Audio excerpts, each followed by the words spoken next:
The Holocaust in Transnistria, Giving a Voice to a Silent History. Panel 1. An Introduction. Between 1933 and 1945, the Nazis and their collaborators persecuted and murdered 6 million Jews and millions of other innocent victims in what is known as the Holocaust, the intentional organized plan to annihilate all the Jewish people in Europe. The Nazis also killed 500,000 Roma and Sinti, Gypsies, and at least 275,000 people with disabilities. The Holocaust targeted Jews across the entire continent of Europe, but public attention has often focused on the victims of Poland, where the largest number of Jews were killed, and Western Europe. Less attention is often given in America to the way the Holocaust unfolded in Eastern Europe, due to the lack of sources until recent years, direct efforts under communist rule to hide details, and language barriers. However, scholarship in the past 2 decades has highlighted one area, Transnistria, as a shocking center of Holocaust atrocities. In the years between 1941 and 1943, as many as 300,000 Jews were murdered in this narrow swath of land between the Bug and Dniester rivers, in what is today Ukraine. Panel 2. Pre-war life. Odessa was the largest city in the area that would become Transnistria and one of the most important cities in the Ukraine. By the middle of the 19th century, Odessa had emerged as a dominant hub of Jewish culture, serving as a home to many of the most prominent Jewish nationalist writers and intellectuals. By 1939, 1/3 of the city's 600,000 residents were Jews, many of whom were involved in commercial enterprises related to the export of grain from what had become the largest port on the Black Sea. Altogether, 331,000 Jews had settled in Transnistria by 1939. Panel 3. The contested terrain of Transnistria. In 1922, the area that would later be known as Transnistria was incorporated into the newly formed Ukrainian Socialist Soviet Republic. In the wake of Nazi Germany's invasion of Poland in September 1939, the neighboring country of Romania claimed neutrality, but in 1940 was forced to cede portions of its territory to the Soviet Union, Hungary, and Bulgaria. Drawing on that humiliation, right-wing revolutionary forces gained power in Romania, imposing a policy of harsh anti-Semitic persecution and forging an alliance with Nazi Germany. In June of 1941, when Nazi Germany attacked the Soviet Union, Romanian forces took revenge for the earlier loss of territory and joined the invasion. Romanian authorities also launched the Iași pogrom, a state-organized attack on the Jewish community of Iași, the regional capital of the easternmost region in Romania. More than 13,000 Jews were killed and thousands more were forced from their homes. After the conquest of western Ukraine by German and Romanian troops in July and August 1941, Romania retook the land that had been ceded to the Soviets 1 year earlier and annexed the territory between the Dniester and Bug rivers. Romanian authorities established a military administration in this new area, which they named Transnistria, trans meaning beyond and Nistru for the Romanian name of the Dniester River. Panel 4. Deportations to Transnistria. The Romanian army and police, both on their own initiative and with the support of German SS and police units, murdered between 45,000 and 60,000 Jews in the reclaimed territories of Bukovina and Bessarabia. They then herded the surviving Jews into ghettos and conscripted them into forced labor. Between July and December of 1941, those Jews still alive in these regions were deported to camps and ghettos across the Dniester River in Transnistria. Many deportees died en route to Transnistria, either jammed into cattle cars without food or water or marched by foot in the severe winter cold. Those Jews that made it to Transnistria were forced into camps and ghettos, run by the Romanian authorities and police, and made to do backbreaking forced labor. Panel 5. The atrocities in Gulta, Bogdanovka. In 1941, Romanian authorities established ghettos and concentration camps in all 13 districts of Transnistria. In the Golta district, approximately 100 miles north of Odessa, 54,000 Jews were sent to the camp in Bogdanovka, 4,000 to the Avmachetkar camp, and 18,000 to the Domanovka camp. The crowding in Bogdanovka forced Jews to find shelter in barns, pigsties, and whatever other structures were available. When typhus broke out in Bogdanovka in the middle of December, Nazi advisors and the Romanian administrators decided to kill all the Jews in the camp. The mass murder started on December 21, 1941, and was undertaken by a mixture of Romanian soldiers, Ukrainian police, and local civilians. Approximately 5,000 sick and disabled prisoners were locked into 2 stables which were then burnt down. The rest of the prisoners were marched in groups of 300 to 400 to the Bug River, where they were shot or killed with hand grenades. The killing continued for 4 days, until a temporary halt was ordered on Christmas Eve. The massacre began again on December 28. All 54,000 Jews in the Bogdanovka camp were murdered in the span of 2 weeks. Panel 6. What happened in Transnistria?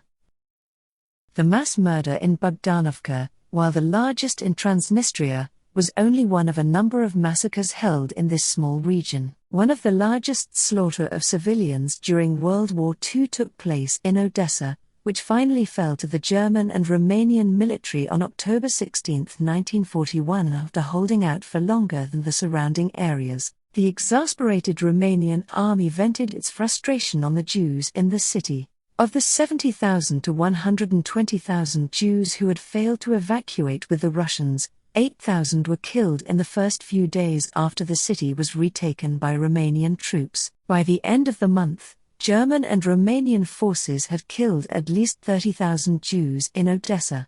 The Jews who survived the initial massacres in Odessa were marched or deported to camps in other parts of Transnistria. Most were dead within a year. The situation was repeated all over Transnistria. For instance, in the Berezovka district, north of Odessa, a total of 31,000 Jews were transferred to German authorities. By the end of 1942, all had been murdered. The scale of murder: at least 154,000 Romanian Jews were forced across the Dniester River in 1941 and 1942 into Transnistria. Less than 50,000 remained alive in 1943. 30,000 Jews were killed in Odessa. 31,000 were killed in Berezovka. 75,000 were killed in Golta. Scholars now estimate that close to 120,000 Romanian Jews died in Transnistria, along with 180,000 indigenous Jews. Panel 7. One man's effort to save lives in Transnistria. Jews resisted during the deportations to Transnistria and while imprisoned in the various camps. One of largest efforts was led by a Jewish engineer, Siegfried Jar-Gendorf, who in 1922 was appointed the director of operations for the Siemens Schuckertwerk in Bukovina. On October 12, 1941, Jar-Gendorf and the other 8,000 Jewish residents of Chernovitz, where he lived, were told they had to leave Romania. With only 24 hours' notice, they were instructed to gather at the train station the following morning, when they would be taken to an undesignated destination.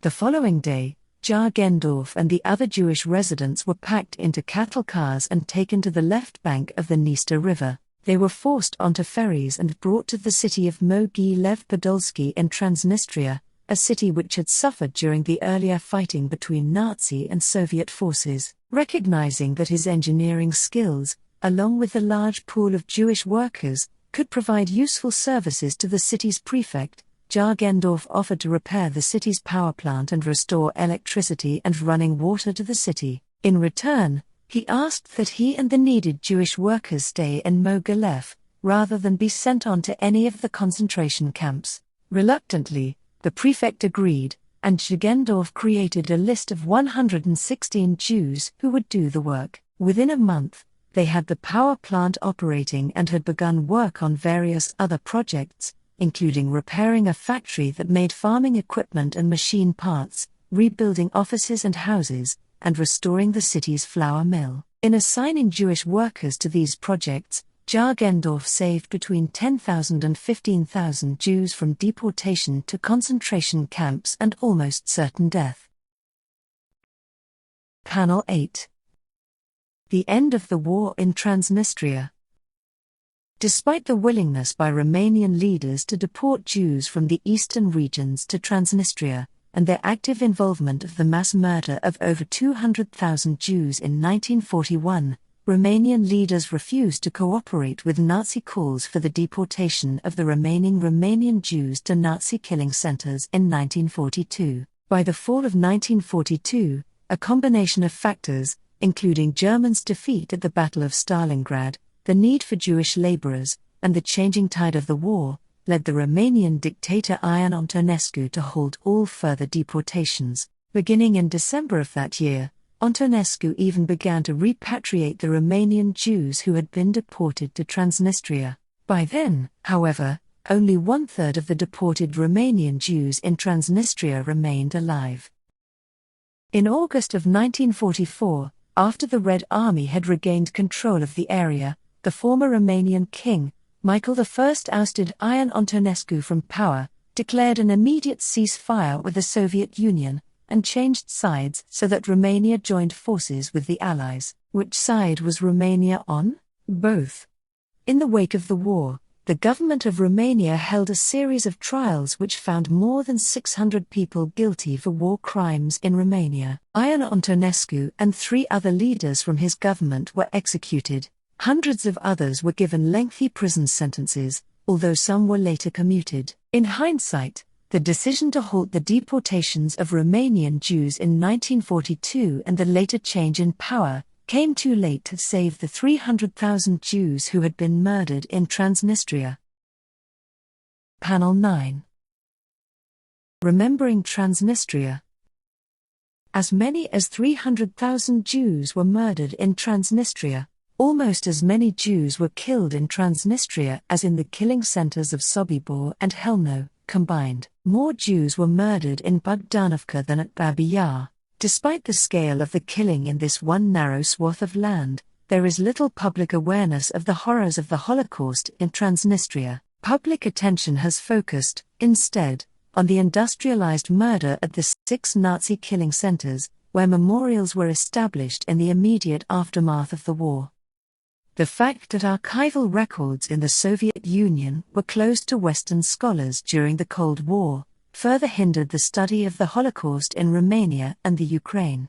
The Soviet narrative, which de-emphasized Jewish victims and highlighted the dangers of fascism, was one more reason that the events in Transnistria were ignored. The most important reason, however, to explain why the history of the Holocaust in Transnistria has been overlooked, was the deliberate suppression of information about Romanian involvement, which remained the official policy into the post-communist era. Only in 2004, with the release of the final report, the International Commission on the Holocaust in Romania, headed by Holocaust survivor Elie Wiesel, did Romania acknowledge its role in the Holocaust. In the wake of the Wiesel report, historians have looked more closely at the events in Romania and the Western Ukraine. New books, memorials, and exhibitions, like this one, seek to restore Transnistria to the historical record.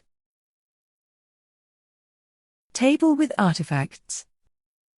During World War II, the Nazi regime perpetrated unspeakable atrocities against humanity, one of which was the genocide of Jewish people. Millions of innocent lives were lost in death camps, and those who survived were subjected to unimaginable suffering and trauma. The Jewish people deported to the death camps were told they were being relocated to labor camps and were encouraged to bring their most valuable and sentimental possessions. They packed their belongings with the hope that they would be able to continue living and working at their new location.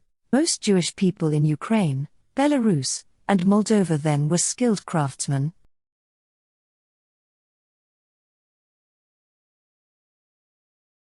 Tailors.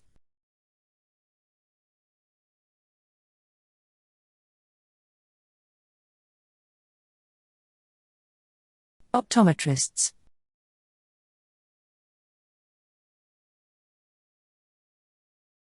musicians, and doctors.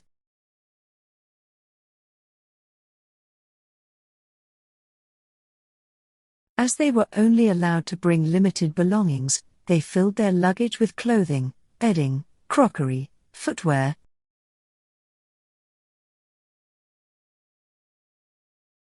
and personal documents, including passports,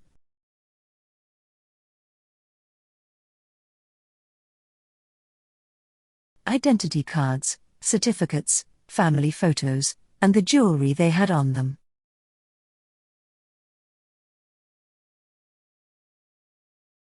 They also brought professional tools to work at the new location.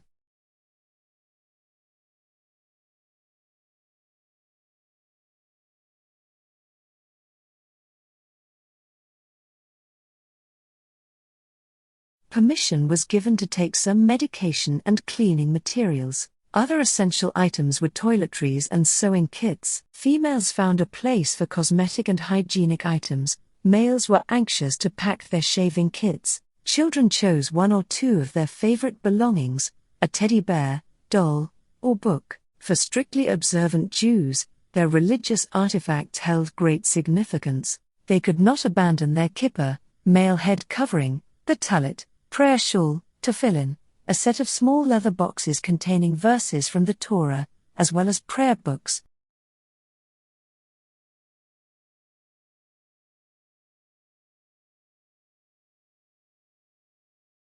Kiddush cups,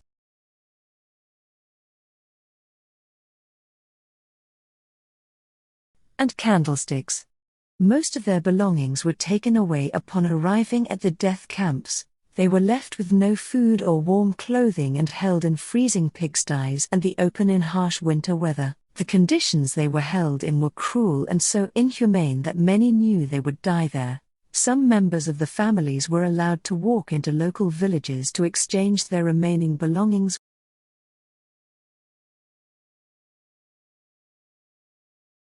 with locals for food and other life necessities to survive.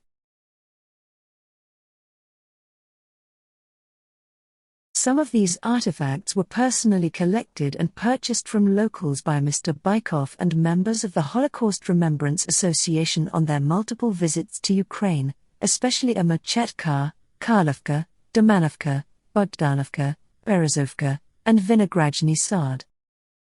Today, these artifacts serve as a poignant reminder of the lives lost during the Holocaust and the immense suffering inflicted upon innocent people. The collection of artifacts provides a window into the past and a tangible connection to the stories and experiences of those who endured such horrors. By preserving and sharing these artifacts, we honor the memory of the victims and ensure that their stories are never forgotten.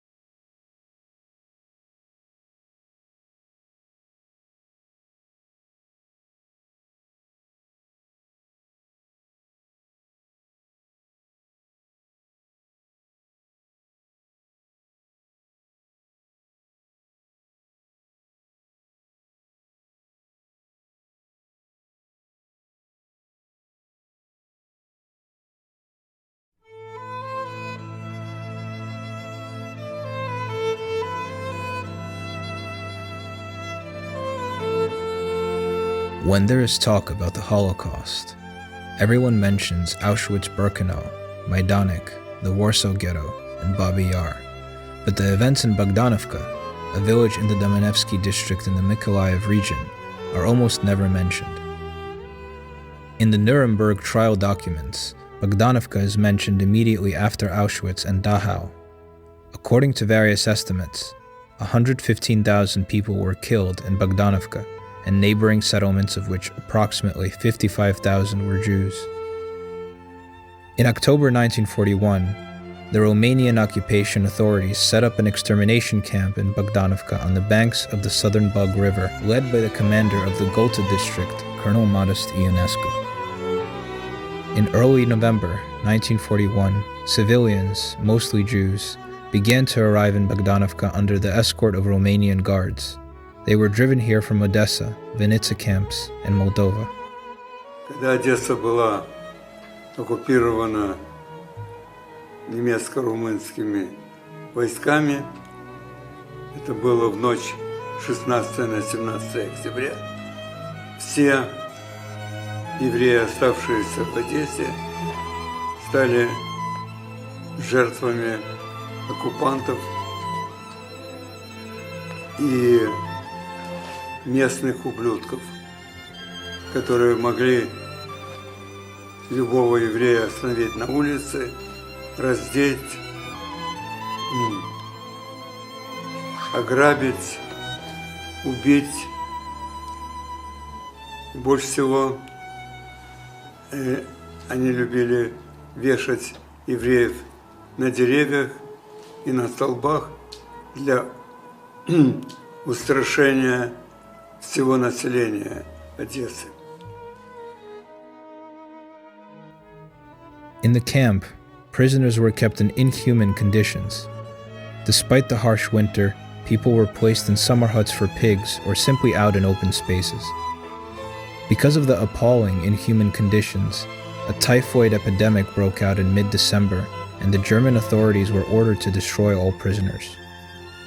Parts of the Romanian army and gendarmerie, auxiliary units of the Ukrainian police, and remaining local German units took part in the horrific actions and extermination of the entire population of the camp.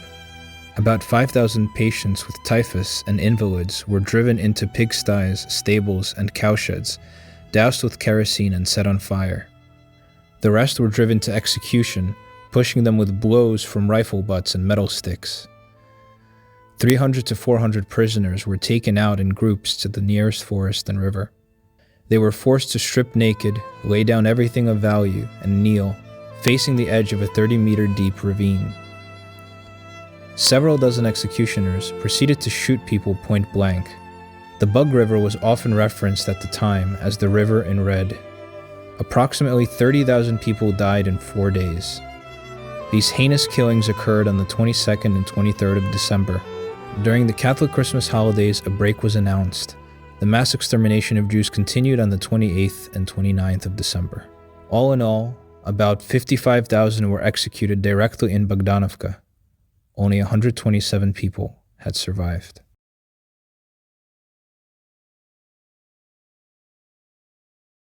From the extermination camp of the Bogdanovka-Mykolaiv region, we interviewed 3 of these survivors. As former prisoners, they are now doing everything possible to ensure that these atrocities are never to happen again, that the stories of their families and the history of the genocide of the Jewish people are not forgotten. The Holocaust Remembrance Association invited them in order to record their personal stories, allow them to show the documents which they preserved, and tell us how they managed to survive the Nazi regime more than 75 years ago.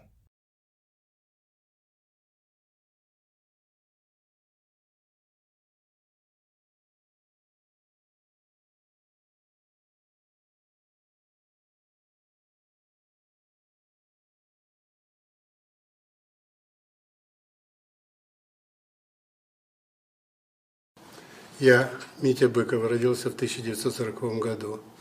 В 1941 году немцы захватили город Одессу и согнали всех евреев, чтобы выселить из города и отправить в гетто и в концентрационные лагеря и в лагеря уничтожения.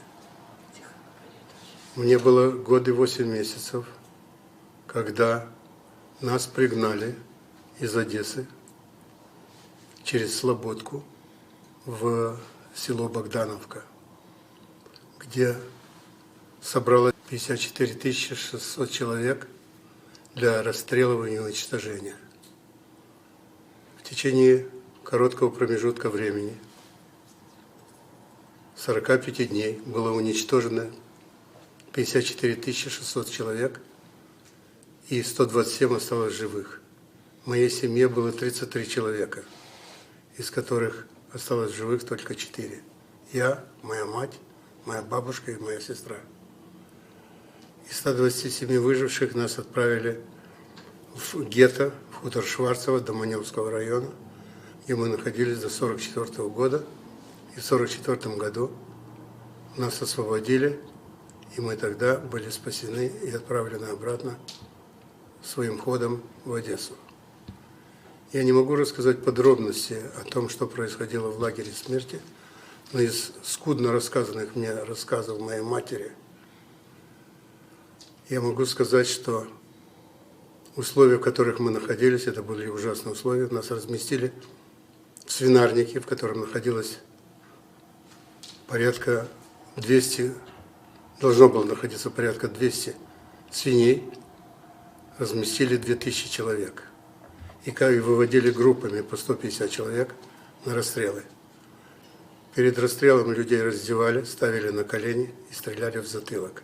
Потом бросали в горящую солому, где горели огромные костры, и кровь текла в буг. Буг был все время красный. И страх, который вызывало у людей, это тяжелые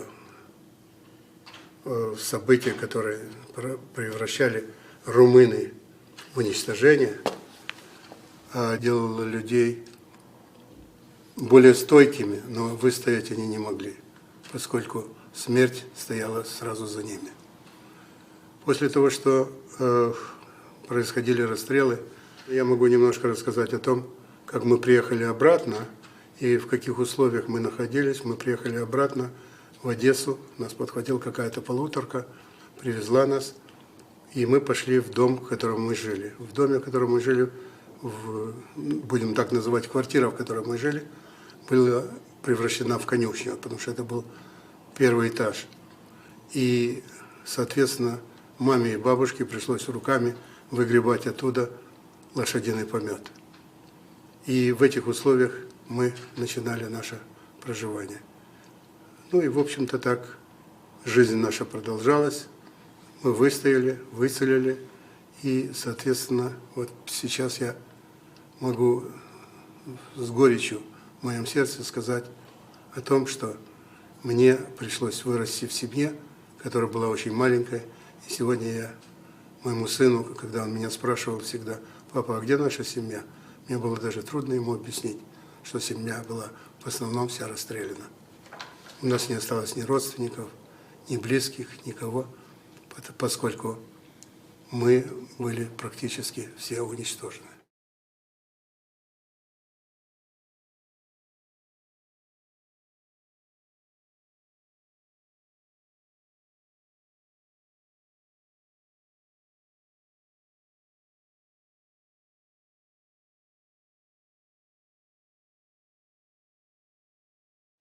Я Елизавета Ган, в младенчестве Гейзер, родилась в Одессе 17 марта 1937 года.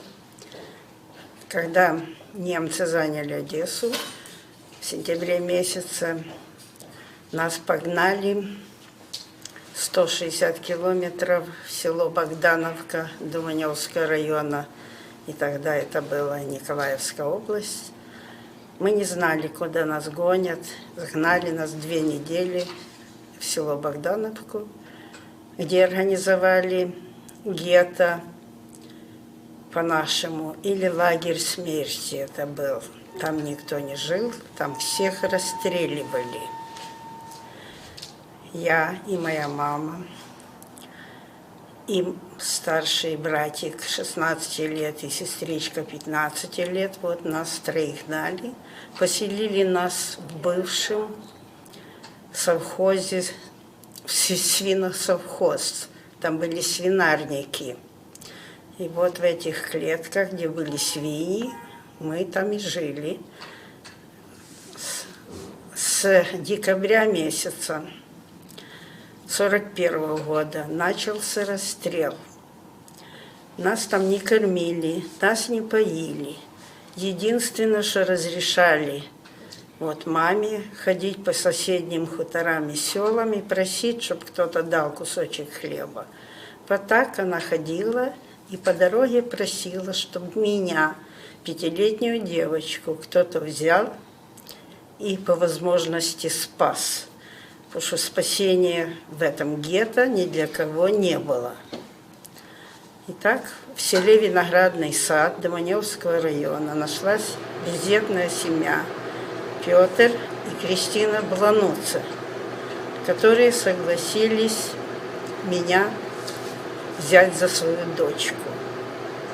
Что должна вам сказать, что это был нечеловеческий подвиг, потому что в селе нельзя было никого спрятать. Все знали, что я еврейская девочка.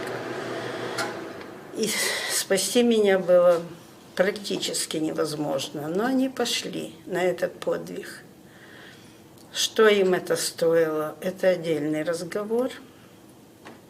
Но по дороге, когда начался в декабре месяце расстрел, меня еще 2 раза, одну 5-летнего ребенка, возили еще на расстрел.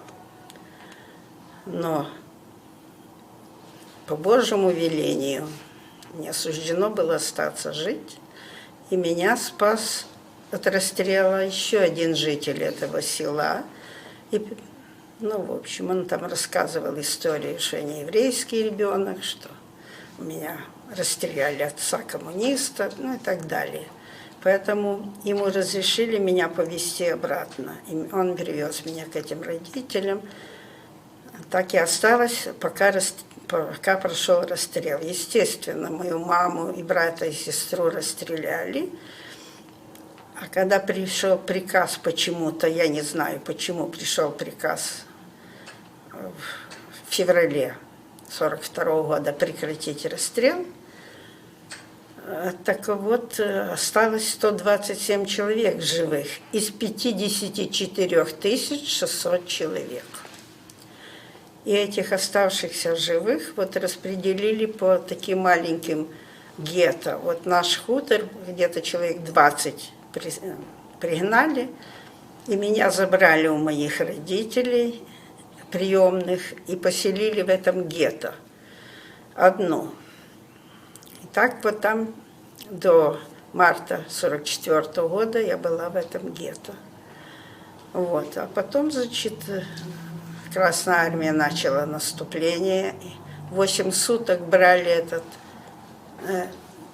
этот хутор, в котором было всего 80 хат. 2 улицы по 20 хат. Сколько погибло солдат, это никто не может их посчитать. Они утонули в Бугу, потому что они не имели на чем переправляться.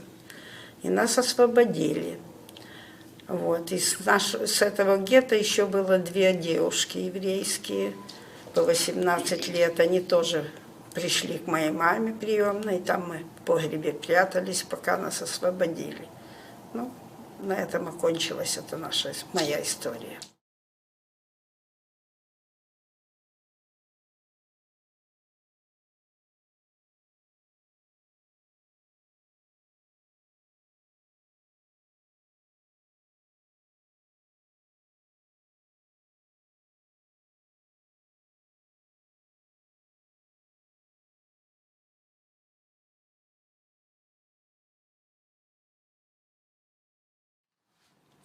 Я, Иосиф Вергилис, в Америке стал уже Джозеф Вергилис, родился в городе Одессе в 1934 году. Для меня Холокост начался 10 января 1942 года, когда по приказу властей все евреи должны были из Одессы переселиться на Слободку, где оккупанты решили устроить еврейское гетто. Нам разрешили даже взять подводу, и мои родители погрузили на эту подводу вещи, одеяло, подушки, и нас повезли на Слободку. На Слободке нас поместили в какую-то школу, куда приходили местные жители и отбирали себе постояльцев. За ночевку в доме надо было платить 1 марку, а это немецкие деньги. Кто хотел еще и питаться, значит, соответственно, платили и за питание. Нас привезла одна женщина по адресу Тихая, 12, привела в свой дом. Там была наша семья, которая состояла из 11 человек. Это я, мои 2 младших братьев, мои родители и бабушка со стороны мамы, и все мамины сестры. Со Слободки каждый день отправляли новую партию по железной дороге до станции Березовка. Также и мы поехали в один день, когда нам приказали двигаться на станцию Одесса сортировочная, и оттуда поездом нас привезли в Березовку, уже меньше на одну сестру. Всех нетрудоспособных из Доманевки перевели в другой лагерь, Ахмачетку. И так мы оказались уже в лагере Ахмачетка, и там родители, конечно, работали, за это получали какую-то похлебку. Одна миска шла детям, а другую миску они делили между собой. Одесса была освобождена 10 апреля 1944 года. Мы пришли в Одессу 15 апреля. Мы были первые, кто успел еще живым вернуться в Одессу.